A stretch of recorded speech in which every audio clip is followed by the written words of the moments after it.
Howdy, guys, and welcome to Cliff Notes, and welcome to night number 46 of the overnight feed recaps for Big Brother season 25. Good Sunday morning to y'all. I hope y'all are enjoying y'all's weekend.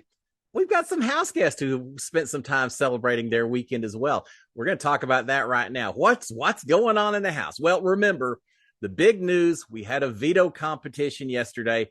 We have a house target of Cameron. If he didn't win veto, pretty much he's the almost certain renomination come Monday, almost certain to be evicted. So house target of Cameron, it all came down to the veto competition. And to win the veto competition, he first had to get picked to compete in it. And we had the draw yesterday as well. So let's talk about that all-important draw and the veto that followed it. First of all, we had Jared and Corey and America as HOH in the two nominations playing in the veto already. We knew that, but it was up to the draws to figure out who the next three were going to be. Jared drew first, apparently got Bowie Jane. After that, Corey drew house guest choice. So do you think he picked Cameron? Yeah, no, he didn't pick Cameron. Corey picked Jag to play for him. And then America drew Jag's Chip. But unfortunately, Jag had already been selected as house guest choice. So she had to draw again. And America drew Cameron. Yes, Cameron's luck continues. They wanted this to be a backdoor. Not going to be the case. Cameron gets to compete on the veto competition. He gets to fight for his life, which, strategy wise, I can see why you may want certain people out and all that. But I'm kind of glad to see he gets the chance to at least compete and fight for his way out the door. He deserves that after last week and everything he did, I think, in my opinion. But Cameron gets to compete in the veto competition itself. And so now it comes down to the actual competition. Competition started, I think, around noon or so, Big Brother time. A little bit before that, we lost the feeds. Finished around 4 o'clock, so it's a long period of time where we didn't have feeds, which always suggests that maybe it's going to be a one at a time type competition, something like that. There's a lot of talk about it maybe being OTEF. Turns out that wasn't the case. It's going to be here quickly. But no, it wasn't that. Feeds eventually came back around 4 o'clock or so. And the winner of this all-important veto competition is Jag. Yeah, Jag's won before. He's won another veto. This time it's not to save himself. Well, it could be. I mean, he's protected, but Jag has won the veto. Almost certainly, I would think that he'll be using it this week, and we'll talk about some of that and some scenarios and things like that in just a second. Let's talk about the competition itself, though. We didn't get to see it, obviously. We'll see that on one of the upcoming episodes, Wednesday, I think. But we didn't get to see it. But apparently it was a timed competition, one at a time. Everyone wearing football uniforms, except for Matt, who was picked to host. He's wearing a referee's uniform. And from what I can gather, listening to a few conversations here and there, some kind of time competition, carrying water in a small container maybe. And they talk about how quickly the water filled up or ran out. So they have to carry water, catching footballs, guessing something. Someone said they guessed 17 is a number. I think Corey did. And maybe solving a puzzle as well. So some kind of multi-part competition of some sort. And I assume that the water was something that you had to continue to keep something full or empty in order for your timer to keep going. We've seen comps similar to that before. The players talked about it being a lot of fun. Cameron, and I gotta say, Cameron's handling this pretty well, considering that he knows the impact of him not winning. But Cameron and I think Jag both talked about, said it was one of the most fun competitions they've competed in so far. So yeah, I'm looking forward to seeing it when we get on the episode itself. Now here's the kicker. Jag won. Apparently Cameron came in only 40 seconds behind. So it was a close competition. I heard Jared came in third. Also heard that when they revealed the times one at a time, starting at third, I guess, when they announced that Cameron had come in second place, apparently there was a lot of cheering and celebrating going on, which that's got to kill Cameron, right? But apparently that happened as well. So now let's talk about the repercussions of Jag winning this veto. He's going to use the veto to pull someone off the block. Jared will put up Cameron in his place, and Cameron goes home, right? Yeah, almost certainly. That's what everyone's planning. That's what everyone's talking about. Right now, I think it's going to happen, but I'm telling you, and I mentioned this yesterday, I can see a scenario where perhaps Cirie's the one that notices it. Maybe it's Jared or someone else, where someone says, Cameron's all alone. We've got Corey and America on the block right now. They've got each other. We've all talked about them as being huge targets. Why don't we just leave Cameron alone for some other time? Leave the two of them up there and force one or the other to go home. I am telling you, I'm just seeing it between now and tomorrow at the veto ceremony. I can see that conversation taking place. Whether it actually happens or not, we don't know, but I can kind of see it happening as well. So even though Corey and America know that they're going up, that they are up as pawns, and there's a much bigger target in the house, if I'm either one of them, I'm still feeling very uncomfortable being on the block right now. And we'll see a little bit later. Both of them are trying to get off the block if at all possible. So let's talk about the feats themselves. It was kind of a chill evening. Everyone, there are two things that happened last night that were cause for celebration. One, as you can see, a lot of people celebrating in various rooms that Cameron did not win veto. Certainly a big event in the house. The other big event, the backyard opened up and they got their washing machine and dryer again. There was almost as much celebration for that, especially from Felicia. I don't know. Corey was right out of clothes. There are a lot of people out of clothes, so lots of laundry to be had. I've always thought it strange that in Big Brother USA, we've got the washer and dryer outside, so you only have access to it for a couple of days a week. Whereas up in Canada, they've got it inside the house. Use it whenever they want. I think they just want to be mean to us down here. It may have something to do with sound or plumbing. I don't know, but yeah, they finally got the washer dryer back, so they were happy with that. Felicia's there's a picture of her just with massive amounts of laundry everywhere. So yeah, she's ready, and she started with the towels, and they're going to get it all washed here pretty quick. All right, let's talk about some of the feeds though. Before the veto competition, now there's a lot of talk yesterday about this little conversation. Before the veto competition actually took place, Cirie had heard from various people that with Izzy gone, people were really starting to tie her and Jared together as a tight duo and working closely together. And with that in mind, Cirie had approached Jared. Again, this is before the veto competition. She approached Jared and suggested that, hey, if Cameron wins this thing, if Cameron pulls himself off, if we can't send him home this week and you have to renominate someone else, she's saying maybe you should put me up in place of whoever gets pulled off the block. Let me go home. And as a result, she said you'll still have Blue. You just won't have that attention of you and me and all of that. It may actually help your game if you were to do that. So Cirie, you can, in a positive term, say she's willing to fall on the sword to protect her son.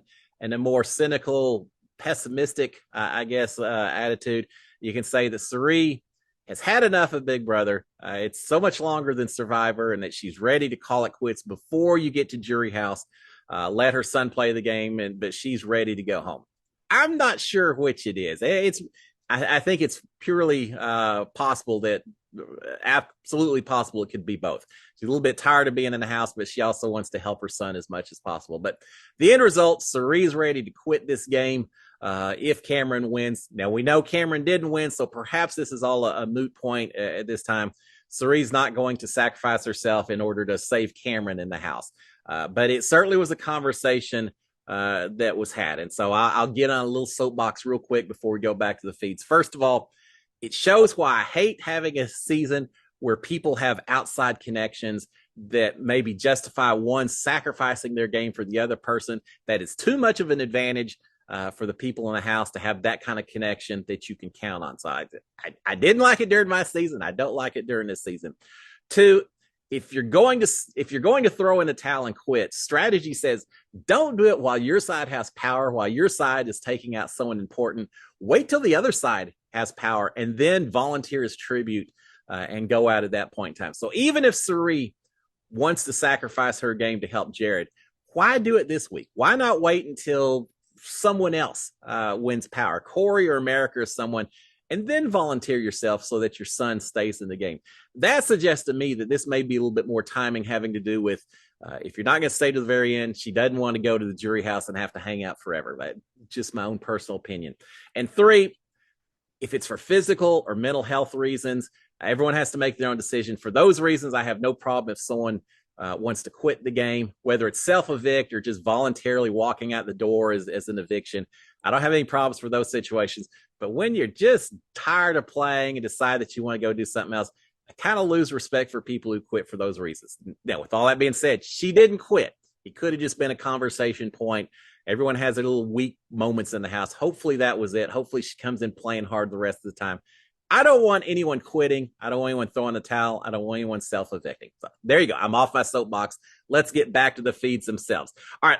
As I mentioned, lots of private dancing and celebrating throughout the house yesterday afternoon. Felicia asked for Big Brother. Hey, Mr. B, wants the Big Brother jerseys for everyone in the house who didn't get to compete in the competition. She likes the jerseys. Nah, that's not how it works. Just a little inside scoop. Once you have the drawing to figure out who's going to compete, I assume, and I don't know this for certain, but I assume there's tailors, seamstresses, etc., on the lot of CBS that quickly get the call and make sure they've got costumes set up for the 6 people that are going to compete. Certainly when I got picked, the costumes were a little different size than when, say, Nicole Anthony got picked to compete. So they finish up the costumes just for the people who are competing. I don't think they have costumes for everyone else. So Felicia, sorry, but you're not getting the football costume because you didn't compete. So, you don't need one anyway. But she didn't have any problem asking for food and jerseys and everything else. All right, we've got Blue talking to Matt and Jag. And she's saying, look, if Cameron wins, Jared was going to put up Cirie. He was at least talking about putting up Cirie. So again, it's based on that conversation, but she didn't go into that kind of detail. It makes Jag wonder if maybe Jared is a little suspicious of Cirie about what's going on. It just throws in a whole other wrinkle that I'm not sure that Cirie necessarily planned when she mentioned it. But if word gets around on this, that Jared was considering it, does that help make them look like they aren't as tight with each other, that maybe he's tighter with others in the house? Could be. There could be some benefits that they had not even counted on. All right, we've got Felicia and Nicole talking. Felicia, talk about being a little suspicious of Cirie. Felicia's a little suspicious of Cirie. She mentions to Nicole at one point, says, look, Cirie and I, we had a final 2 at one point in time. She said, but I'm not really sure that's the case anymore. I think that could be done. That she thinks that Cirie and Jared probably have a final 2, that they are seeming very much tighter with each other than with her. So Felicia's feeling like she's definitely the odd man out as matched up with Cirie and Jared. So she does mention that. In fact, she says, I think Jared and Cirie may have a final 2. I'm going to ask Jared. Of course she is. So she mentions that. And then later she does it. She has a conversation with them and says, are you in a final 2? And he says, yeah, not with anyone. He said, I'm not even in a final 2 with Blue. So yeah, I'm working close to people, but no, I'm not in a final 2. But yeah, she did ask. But at that point, she mentions that Nicole says that Jared told her that if Jag won HOH, that he's going to put up Bowie and Nicole on the block.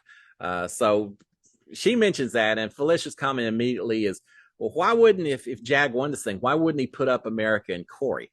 So again, word's getting back through by way of Blue as far as who would Jag target, and that's going to lead Nicole and Felicia to maybe see that there's a little tighter connection with Corey and America than they envision right now, just by who Jag would maybe put up, even if it never comes to fruition. So we do have that. So again, Felicia a little bit worried. Now remember, Felicia and Nicole now have a final 2 with each other. She suspects Cirie and Jared having a final 2, and she doesn't like that at all.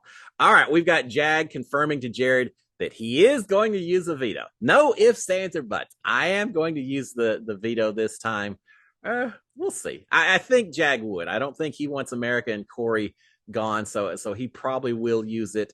But that doesn't mean that Corey or America still couldn't be the target if it came down to it. Now, would Cirie and Jared and Felicia have the numbers? Yeah, that's another consideration, but I can see the scenario being discussed. All right, we've got Corey talking to America. He's telling America that he's worried about the votes. Even if he's on the block versus Cameron, he is still worried about the votes. And I think it gets back to what I just mentioned. That maybe someone decides that Corey's a little bit bigger a threat right now. Now you would need 4 votes. There's going to be 8 votes cast this week. So theoretically, 4 votes. If Jared was one of those 4 votes, and we know Jared's probably happy to get Corey out the door based on the argument, Jared would serve as a tiebreaker since he's the HOH at this point in time. So really, it comes down to 4 votes. If you had Cirie and Jared and Felicia, that's 3. You only need one more. Now, Nicole and Corey have seemed pretty tight with each other. I don't think Nicole would send Corey out the door, but would Bowie Jane, for example? Possibly. Bowie Jane could be maybe a big deciding vote this week if something tricky was to happen. So Corey is a little worried about being on the block no matter who he's up against. But America's saying, look, our side has the votes. Even if Jared and Felicia and Cirie flip, we'll still have the votes. Well, maybe. Again, it maybe comes down to Bowie Jane. Bowie Jane. Corey's saying if he wins HOH next week, he's putting up Cirie and Felicia with Jared as a renomination. So we know which direction Corey's facing, and that's not a huge surprise.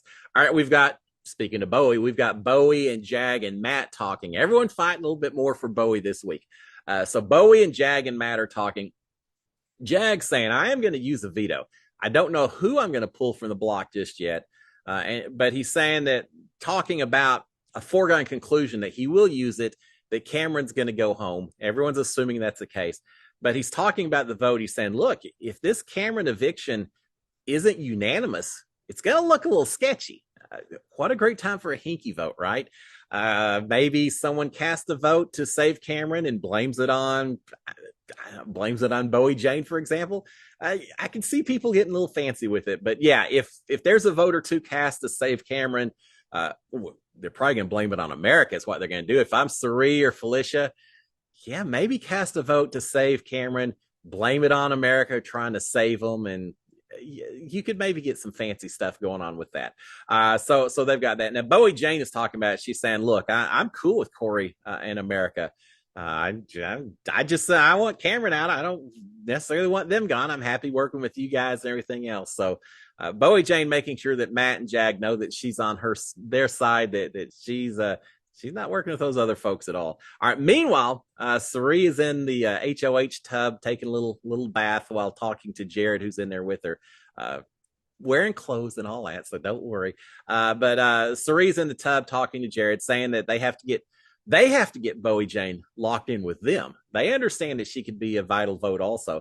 So they're talking about that. They're thinking that Nicole is still good with them since she is still believing in and sold on the brown sugar babies. So because of that, they think they probably still have Nicole as a vote.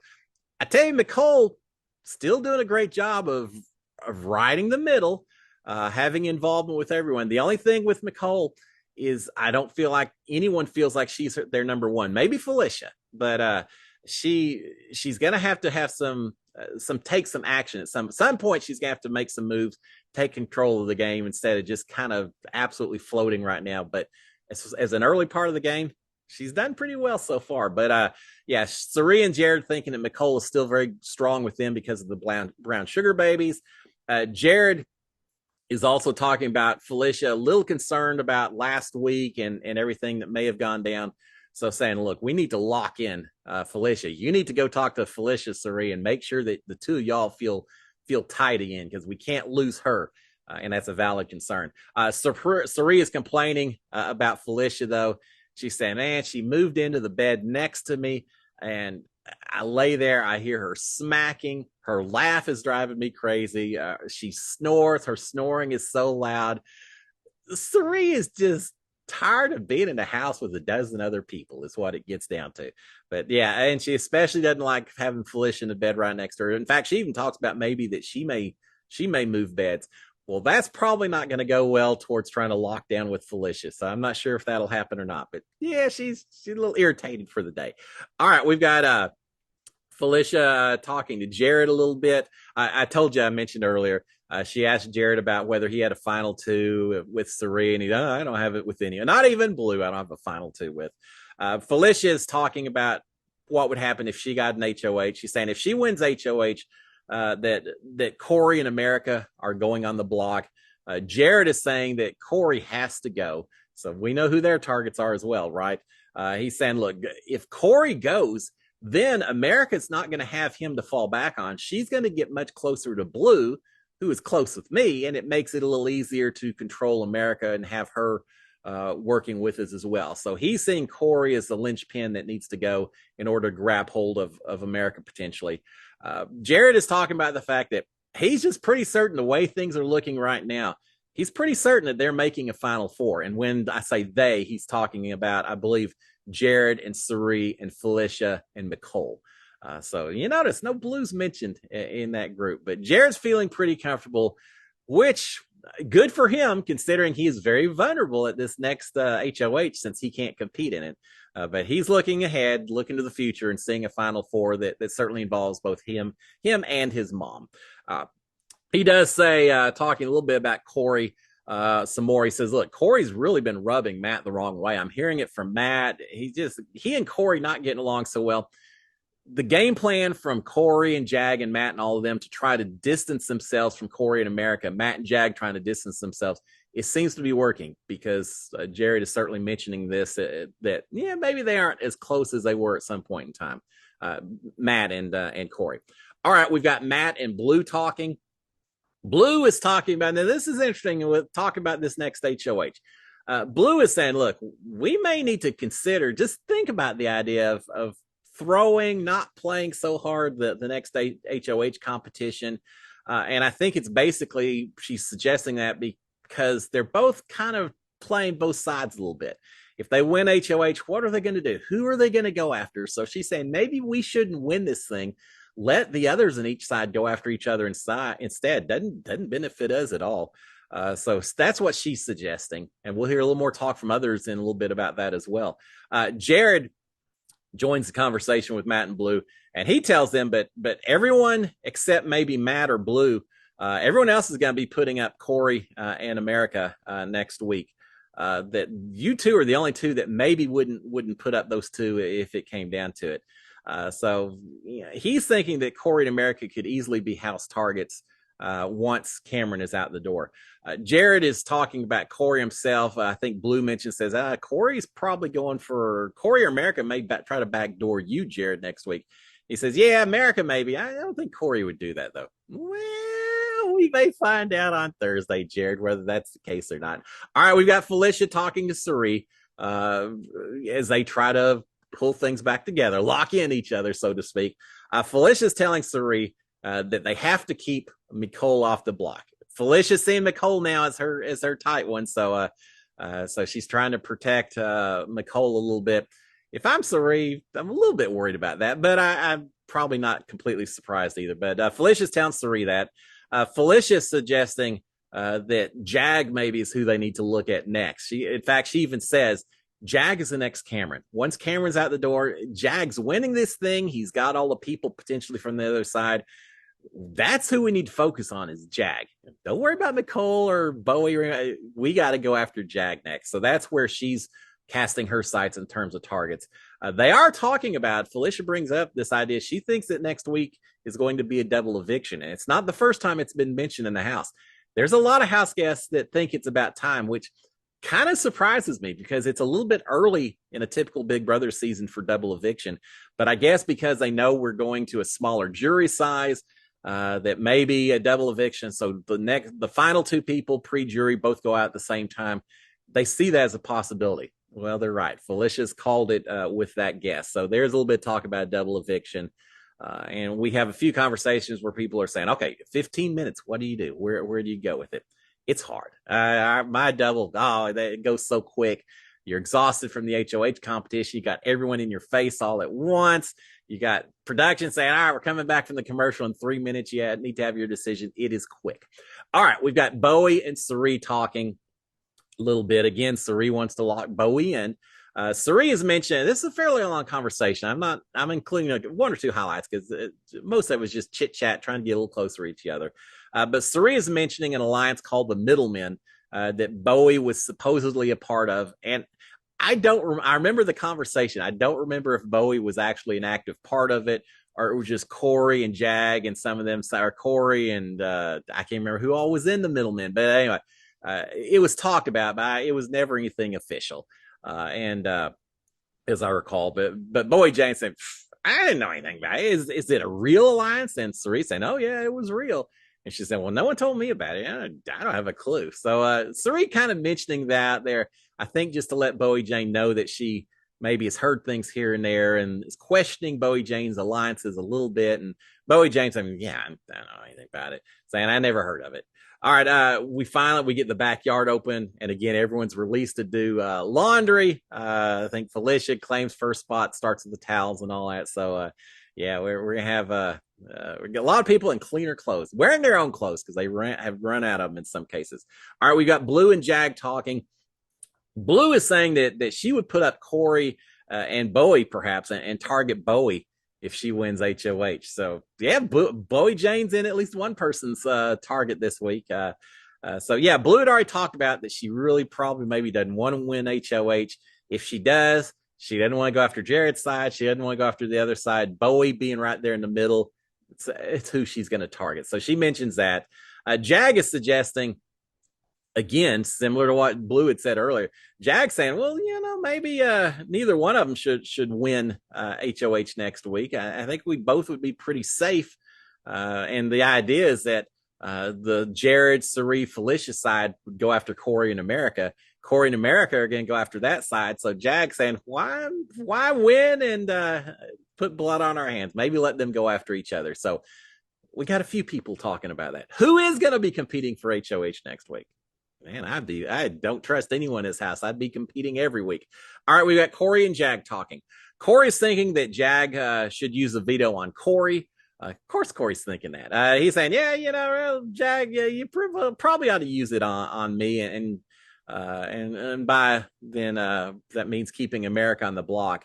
But he thinks that would probably be the best way to go. Jag is saying, look, I'm good taking down either you or America, either one. Either way, Cameron goes. So I don't really care who I pull off the block. It's fine. The goal is Cameron, right? Yeah, so we shouldn't worry too much about one or the other going off. Well, sometimes pawns go home. So Corey's thinking that he's the bigger target, so probably he needs to go off the block first. Corey's saying, look, I trust Blue more than I did before, but he's saying that he's still very worried because Blue spends so much time hanging around Jared, and just because of that, yeah, he kind of trusts Blue, but still he's kind of keeping his distance just a little bit. And hence he's kind of warning Jag the same thing as well as best he can. All right, we've got Corey and Cameron talking. Again, Cameron seems pretty chill given that he is got to be pretty certain he's heading home this week, unless he can work some magic. And he's certainly trying. But Corey and Cameron are talking. And Corey is confirming that, yes, Jag has said he's going to use his veto. There's not going to be any surprises with that, Cameron. They're talking a little bit about Izzy when she was evicted, that she had said that to Izzy, or said to Cameron, I'll see you real quick or something, pig. And then kind of pushed Corey a little bit and said pipsqueak or something. And they're both feeling like she handled a little bit poorly. Cameron uses the word, I think, temper tantrum a little bit and everything. So they're both a little, still a little sour on the way Izzy went out the door last week. So a little bit of conversation with that. All right, we've got Mecole and America talking. Some game talk, but mainly it's rehashing the past events that happened.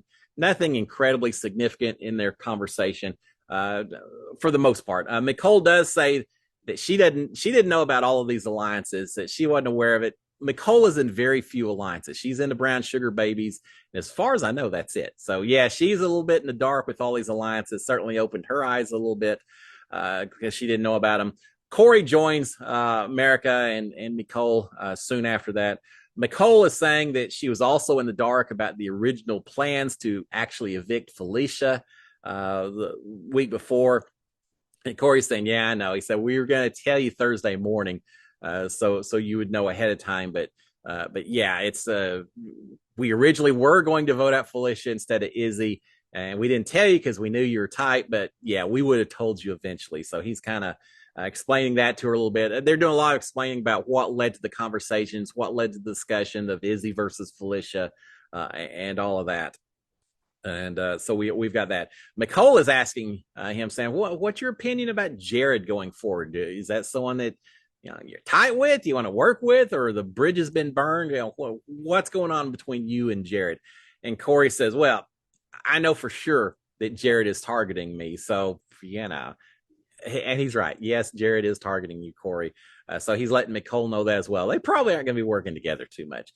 Nicole is saying that she just doesn't know what she would do if she got HOH in terms of, I think, voting. She knows what she's going to do. But in terms of HOH and nominations on it, she doesn't really know yet. In other words, I don't want to commit to y'all or tell you too much that could go back to the other side. All right, Matt then joins the group as well. So this group keeps getting a little bit bigger because then Jag comes in right after that. By that point in time, you got me so many folks out there. No real game talk going on, just random Big Brother or house guest trapped inside kind of talk. So they're just enjoying the evening at this point in time. All right, eventually it drops back down. So we've got America and Jag and Matt are still together talking about who to use the veto on. America certainly doesn't want to be on the block any more than Corey does. America's saying that she thinks that Cameron's going to campaign a lot harder if it's him versus Corey. That you're going to have a full week of Cameron in your face, trying to convince you that Corey's a bigger threat if he's on the block and everything. Whereas she says if I'm on the block, as opposed to me staying up, then he's going to not campaign as much. As I say that I may have to go back and rewatch because that certainly seems like a suggestion of keeping her on the block. Oh, what do you know? In the middle of that conversation, but she's also saying that now this is interesting. America says that she had told Cameron lots of things last week that maybe she's a little afraid he could use against her in terms of who maybe would go after who, and the fact that he had been. Remember, she said that he had been the target the whole time. When he was on the block versus Jag. So she mentions that she says some of that stuff to Cameron, and she's afraid that he'll use that against her. And that's why she doesn't want to be on the block, is because if she's up against Cameron, that he will he'll use that against her. And Matt at that point says, well, why'd you tell Cameron all that stuff? And, well, I don't know. He was in power last week. You know how that goes. So yeah, Matt's a little peeved. I think I would be that she gave as much information as she did, but that's her pitch, is that if I'm on the block versus Cameron, I'm afraid he's going to start throwing stuff out based on what I told him. So Matt's questioning about that. America's wondering if pulling her or pulling Corey would look best for the 7 deadly sins situation that Jag and Matt are still supposedly a part of. They're kind of laughing, snickering at that she would worry about 7 deadly sins. They understand that's not really real at this point, but theoretically they're still a member. So she's asking the question. They're laughing about it. America's saying that if Jag uses the veto on Corey, another pitch that if Jag uses the veto on Corey to save him, it could make Jared think that Jag and Corey are working together, and you don't want them to think they're too tight. This whole plan was to try to make Corey and Jag look like they somewhat distance themselves from each other. So again, I think that was maybe Corey's pitch that had mentioned, is that Cameron won't campaign as hard if America's on the block, therefore maybe save Corey. America's pitch is that she doesn't want to be on the block because she told him too much he could use as a weapon, and because then people will think that Jag and Corey are working together if Jag uses the veto on Corey. So we don't know which way it's going to go. And maybe it doesn't matter if Cameron truly goes home. All right, we've got Jag and Matt, but it does matter because even if you know you're a pawn, you still have to pack your luggage. It's still stressful. You're sitting in the chairs you don't want to sit in on Thursday night. Even if it's guaranteed, you don't want to be on the block come Thursday night. So it still matters. All right, and it matters from a resume standpoint at the very end when you're talking about the things you did and didn't do and all. But we'll see. All right, finally, we've got Jag and Matt talking. Jag is suggesting that he and Matt and Blue throw the HOH comp, so more discussion of that, because at that point, then they could let Corey and America duke it out versus the Mamas. That they all three should be safe. So just let the others go after each other and just pull back a little bit. Let them get the blood on each other's hands, and then they can be the swing vote after the fact anyway. Matt is worried about that because he's saying, yeah, I get it with those people, but what about Nicole or Bowie? If one of them was to win HOH, what would they do with an HOH win? We don't really know. Could they go after one of us? Could they control things? Could they put throw a wrench in our plans? So Matt's a little less involved or a little less sold on throwing this HOH competition. I think he may at least at this point in time be planning on competing. The others are saying, if we lost, maybe it's not the worst thing in the world. They are actually also very worried that Blue actually voting Jared out, saying, yeah, Blue's saying she'd vote Jared out if it came down to it and all that. But come next week, if one of us in HOH, say Blue was to win HOH, that she actually does compete, then would she actually vote out Jared like we've talked about, or would she pull back and not follow through? So another reason that maybe Jag or Matt needs to win this HOH. So there you go. A lot of conversation, a lot of celebrating, a lot of talk about who will or won't come off the block. A lot of assumptions that it doesn't matter because it'll still be Cameron, and a lot of planning ahead for the week following. We'll find out. Today, I think, will be somewhat chill. Cameron's going to do a lot of campaigning. He's already, I think, promised both Jag all kinds of safety and everything if Jag doesn't use the veto, promised all kinds of stuff to Jared, and Jared told Jag at one point, said, yeah, he promised that he'd keep me safe forever. He'd give me my vote and jury.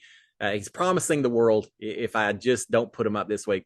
I don't think the campaigning, the promises from Cameron are going to amount to much this week, but we'll find out. So, guys, y'all have a fun Sunday. I will be back tomorrow morning to talk about all the campaigning that I'm sure will take place. Until then, SKD 143. Cheers, my friends.